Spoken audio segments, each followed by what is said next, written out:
আসসালামু আলাইকুম ওয়া রাহমাতুল্লাহি ওয়া বারাকাতুহু। সম্মানিত দর্শক মণ্ডলী, আজকে আপনাদের সামনে আমি খুবই গুরুত্বপূর্ণ একটি ভিডিও নিয়ে উপস্থিত হয়েছি। ইনশাআল্লাহ এই ভিডিওটি আপনাদের অত্যন্ত উপকারে আসবে। ভিডিওটি হচ্ছে দুজন মানুষের মধ্যে বিচ্ছেদ সৃষ্টি করার জন্য খুবই কার্যকরী আমল। এই বিচ্ছেদটা সৃষ্টি করতে হবে একদম 100 বৈধ পন্থার জন্য। অবৈধ কোনো কাজের জন্য যদি করেন বিন্দু মাত্র কোনো উপকার পাবেন না। আফসোসের বিষয়, কারণ অনেক সময় অনেকে আছে যেটা একদমই অবৈধ, কিন্তু নিজের স্বার্থের বিরুদ্ধে পড়ার কারণে এটাকে মনে করে বৈধ। হারাম জিনিস আপনি জেনে বুঝে করবেন, এটা তো এক প্রকার পাপ তো আর আছেই, কিন্তু হারামকে যখন আপনি হারাম মনে করবেন না আর ওই কাজ আপনি করবেন, অর্থাৎ মনে করেন একটা অবৈধ কাজকে আপনি মনে করবেন বৈধ, জেনে বুঝে যদি আপনি এটাকে বৈধই মনে করেন, শরীয়ত বিরোধী কোনো কাজকে, তাইলে এটা আপনি কুফরি করলেন। ঠিক আছে, কাজে সামান্য কোনো কিছুর জন্য দুনিয়াটা ধ্বংস করে পরকালে যাবেন না, না হয় পরকালের শাস্তি কিন্তু খুবই ভয়ঙ্কর। আগে আগে মাদ্রাসায় যাওয়ার সময় ভয় লাগতো, কোনো হুজুর যদি, কোনো উস্তাদ যদি গরম হন যে উনি অনেক মারধর করবেন, এতে অনেক ভয় পাওয়া যেত মাদ্রাসায় যাওয়ার সময়। কিন্তু বর্তমানে মাদ্রাসাতে যেতে সময় অনেক ভয় লাগে, কারণ হাদিস পড়ানোর সময় যখন জাহান্নামের হাদিসগুলো আসে, ওইখানের কষ্ট সহ্য করার মতো না। ঠিক আছে, কিন্তু একদিন তো এরকম আসতেই হবে, হয়তো সুখ না হয় দুঃখ, দুই রাস্তা ছাড়া কোনো রাস্তাই নেই। আবাদুল আবাদ জিন্দেগি, সেটাও একটু বুঝিয়ে শুনে চলতে হবে। জাহান্নামের কথা যদি কারো অন্তরে আসে, আসার মতো যদি আসে, তাইলে সে আর দুনিয়াতে কখনো হাসি ঠাট্টায় সময় নষ্ট করতে পারবে না। খুবই ভয়ঙ্কর একটি জায়গা। কিন্তু আমরা দুনিয়াতে যেরকম চলাফেরা করতেছি, মনেই হয় না যে আমরা একদিন মরবো।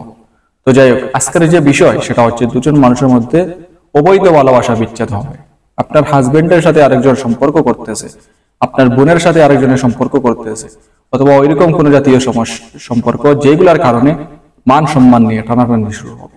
তো এরকম সমস্যা থেকে মুক্তি পাওয়ার জন্য আজকের আমলটি অত্যন্ত কার্যকরী, অত্যন্ত পরীক্ষিত। তো আসুন এখন জেনে নেই কি করতে হবে। দুই লোকের মধ্যে শত্রুতা সৃষ্টির জন্য শনিবার কিংবা মঙ্গলবার তাহাদের নাম উল্লেখ করে শত্রুতা সৃষ্টির নিয়ত করে নিম্নের নকশাটি কাগজে লিখিয়া পলিথিন কাগজে পেঁচাইয়া দুইটা কবরের মাঝখানে গাড়িয়া রাখিবে। গাড়িবার সময় উভয়ের নাম স্মরণ করিবে। যে নকশাটা আপনারা দেখবেন, যদি সম্ভব হয় কবরে পুঁতে রাখবেন, আর যদি সম্ভব না হয় কবরে পুঁতার কোনো প্রয়োজন নেই। কবরে পুঁতা ছাড়া শুধু মাটিতে পুঁতেই এই নকশা দ্বারা অনেকের কাজ হয়েছে, এটা আমি পরীক্ষিত। যদি আপনারা বিশ্বাস হয় আপনারা করতে পারেন, আর যদি আপনার সম্ভব হয় অবশ্যই কবরে পুঁতবেন। তদবির যেরকম লেখা আছে সেরকমই করবেন। আর যদি কবরে পুঁতা আপনার পক্ষে সম্ভব না হয়, তাহলে আপনি উসিলা হিসাবে চেষ্টা করবেন। যতটুকু পারেন ততটুকু আপনার কাজ হচ্ছে চেষ্টা করা, বাকি কাজটুকু করে দেওয়ার মালিক হচ্ছেন একমাত্র আল্লাহ তাআলা। ঠিক আছে, তো যে নকশাটা আপনারা স্ক্রিনে দেখছেন ওইটা কি করবেন, ওইটা যেরকম আছে ওইরকমই আপনারা লিখবেন। যদি লিখতে না পারেন তাহলে কম্পিউটার থেকে আপনারা প্রিন্ট করে আনবেন। প্রিন্ট করে আনার পরে যেটা করতে হবে, ওইটার অপর সাইডে যে দুইজনের মধ্যে বিচ্ছেদ করবেন তাদের নাম লিখবেন।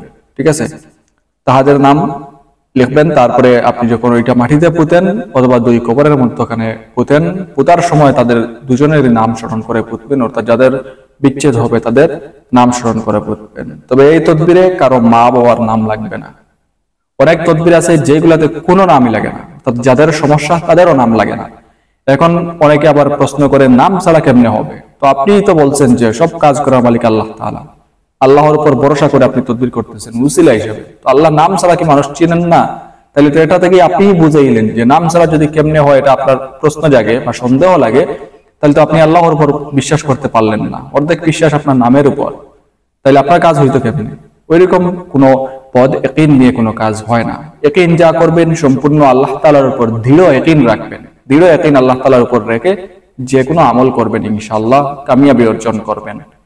ঠিক আছে, আখলিস দীনাকা ইয়াকফিকাল আমালুল কলিল, অল্প আমলই নাজাতের জন্য যথেষ্ট হবে। সেই আমলটি যদি নিয়ত ঠিক রেখে করা হয়, খালিস নিয়তে যদি আমল করা হয়, অল্প আমলই যথেষ্ট। ঠিক আছে, তো যাই হোক, আজকের ভিডিও এই পর্যন্ত। আশা করি এই ভিডিওটি আপনাদের অত্যন্ত উপকারে আসবে। পরবর্তী ভিডিও দেখার আমন্ত্রণ জানিয়ে বিদায় নিলাম।